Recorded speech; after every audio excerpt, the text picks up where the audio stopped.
gwe NBS nti gokibuuza kubanga butyanga bino bibaawo. I've been very clear seebuzaabuuzanko naye nayagadde neewe obudde bwe mba nga nzijja okusayininga wano neme kubanga abo abajja ne basayininga ate nkyanadduka n'agamba nti bankoze ki bampaliriza. Yes, so nze sikwekangako siginica yange nga kyetaagisa. Ate ensonga eno bukyanga ebeerawo kuva mu NUP twagyogerako ate nga nali omu ku abo abagitandika. Ne wano we naali yeekulembeza buli muntu yaligambye nti oba nina kye nenoonyaaza nga kyange. Naye kakati bw'ogamba noga nti ne mu constituency wabaddewo abangamba sayininga kitegeeza nti mu butuufu ndi wano mu butuufu nnyo n'ebiragiro by'abakama bange byonna. Ngisiza mpulire bali kye bawoza n'ababavunaana kye babavunaana ndyoke nsalewo.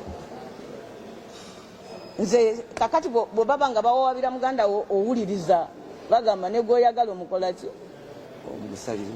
bwe gumusinga n'omukola ki n'omuliyirako. Ekirala nze nabeera ne bannyinaze abo tulina gye tukasuka amayinja era consistency yakasuka eyo mayinja. Omu bw'avaayo n'asala n'agenda gye tukasuka amayinja ne gamukuba tasobola kugamba lwaki onkubya amayinja. Nze ebbanga lyonna eyo gye nkasuka amaki amayinja. Wano waliwo ekintu bwe kiti abantu ne beewa akasiimo simanyi nti bagenda ne banoonya ssente z'amafuta ne tubakasukira amayinja. So it has eyo gye tukasuka bulijjo amayinja. So kakati nze ani gwe neefuulidde nze nyimiridde exactly at the same point we tuyimirira ffenna era bwe wanaabaawo gwe gakubye kitegeeza yavudde ku sayidi gye tuli nadde eri gye tukasuka amaki amayinja. Olidde so nze saayagala kwekulembeza mu kintu kino kubanga kyalirabise nga alina kyennoonya ekyange eky'obuntu. Maze bulungi nnyo okwebuuza ku bannakama bange so siwaliwo nakye nja kubuusabuusa nti ate nja mmala oteekako siginiky ate mpulireyo omuntu omulanga gamba ate lwaki wakoze bwotyo kubanga buli gwe nteeka okwebuuzaako nakoze eki namwebuulizaako. Honorable Jona.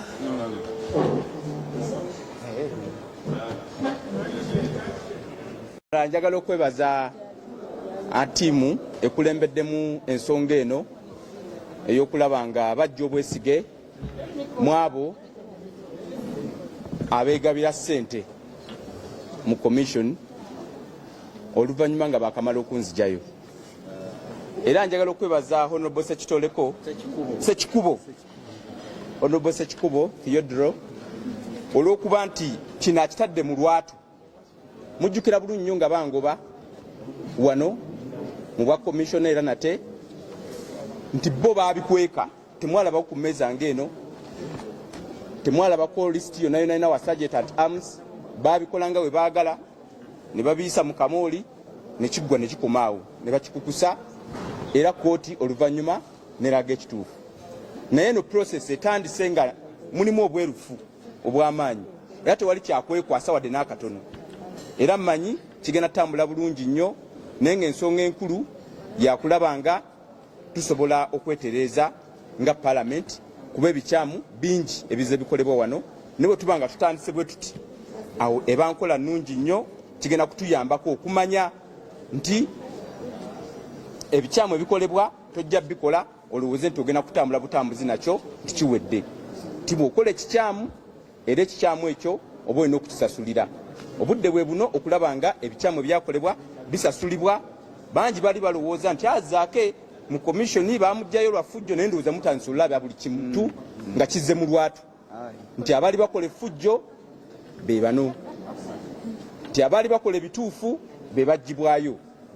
So nze ndi musanyufu nnyo kubanga kino kikolebwa era mmaze wiiki nnamba nga practice nga kasiginicha kange mbaddeeyo mu country tour nga practice nga kasigini kyange neme kutuuka wano nga baga nti ate kabadde kabulamusi yeyo kati nkataddeko bulungi nnyo. Era ow'ekitiibwa mukama waffe atukulembeddemu Right Honorable Lop Joel Ssenyonyi nkwebaza olw'otukulemberamu ng'abakulembeze ab'opposition ne tuvaayo ng'aba MP okulaba nga kino tukiteekako omukono kubanga ekibiina kyaffe kyasalawo dda era kino twakikola dda katubanga baganda baffe batwegaseeko abali mu bibiina ebirala kirungi nnyo era njagala tutwala omukisa guno okuyita bannaffe abali mu FDC, bannaffe abali mu DP, bannaffe abali mu UPC, ba independents n'abenale mu ggwe twagala emikono nga 5. Tetwagala just 17 gyokka, twagala tulage nti tuli kimu ku nsonga y'obulyake, ku nsonga ey'obutali bwerufu, ku nsonga ey'okubanga tubuzaabuza ssente z'omusolo.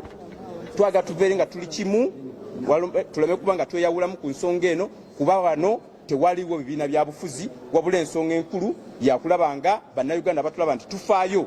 Kati ku mulundi guno mweno palamenti eno yeringa togikwatako yaffe, bannayuganda bagoberera balabe ani ataddeko signature, ani atataddeeko, ani yebuzaabuzizza, ani atakikoze. Era mmanyi bwe tunaaviirayo bwe tuti nga motion ezze wano mugenda kulaba abaani abatuufu, palamenti eneeba ejjudde oba nedda. So tukirindiridde era twagala tukole ekituufu mu kiseera ekituufu, era ndowooza kino kye kiseera ekituufu. Mwebale nnyo, mwebale ddala. Ayagala abantu bangi bajje bakuŋŋaane Masaka nga n'ekyokola bakyukkiririzaamu, teweetaaga kupangisa bantu na kukunga abantu kubajja Kampala ate obogeremu e Masaka. Salaba kigendererwa kya makulu ekyokugenda e Masaka, ekisooka kyagamba nti kyakukunga, naye bw'obuuza nti ani gwe baakunga.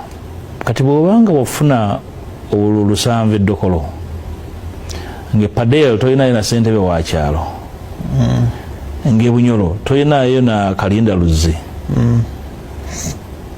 n'omala mwezi mulambo okunga genda Masaka, fe abeefumiitiriza ku byobufuzi tubuuza nti oyina ekigendererwa oba okakasa bantu nti tokyalina mulamwa. Nina recordings zabadde za ggulo. Omwami omu bamuyita Kasirye yabadde ayina akabinja era n'omukulu ono yabadde mugenyi mu audio ezo mwali baadde bamusuubira oba yalemereddwa okutuuka e Kalungu eggulo. Naye recordings abaana baazituwadde nzirina singa oyagala zizanyira ggwanga. Ng'ali mu kugamba mu kabinja ke bateeseteese ti bassebo ne bannyabo ono Kyagula ffe tubadde tweteekateeka ebbanga lyonna ab'opposition abaweebwa ekitiibwa era nga twewa ekitiibwa neraba ono omuyaye gy'avudde olwo boogera ku Kyagulanyi ali mu kutabangula opposition. Ffe ebbanga lyonna tubaddewo nga tuli mu Democratic Party nga tweteeseteese tubeere ku opposition eggumidde. Neŋŋamba aya laba obutwa. Mwami Samuel Luboga Mukaaku mubadde mututeekateeka kutubeeza ku opposition. Museveni afuge. Naye Kyagulanyi yavaawa. Katonda yamutuwanga kirabo sijja na kumanya. Nze omwana mutya n'omutya. Mutya kikutiisa Kyagulanyi. Nze ntya n'omuwalampa soba namuwalampa. Buli omulaba baga nti Kyagulanyi wuuyo. Era nze ngoyagala okunkanga nti Kyagulanyi luma. Nze ntya Kyagulanyi. Kyagulanyi akusuula eddalu. N'ogweddalu Kyagulanyi akwanvuwaza. Kyagulanyi akuggyako abooluganda n'emikwano. Kyagulanyi akugobya ku mulimu. Kyagulanyi akuggyako obukulembeze. Kyagulanyi akuggyako entegeerayo. Gwe muyita mutono. Kyagulanyi akufuula ekimpenempene.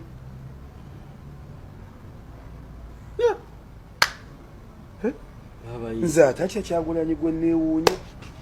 Ne bakugamba nti wuuyo abadde ayita okwataliriwa emisindewa.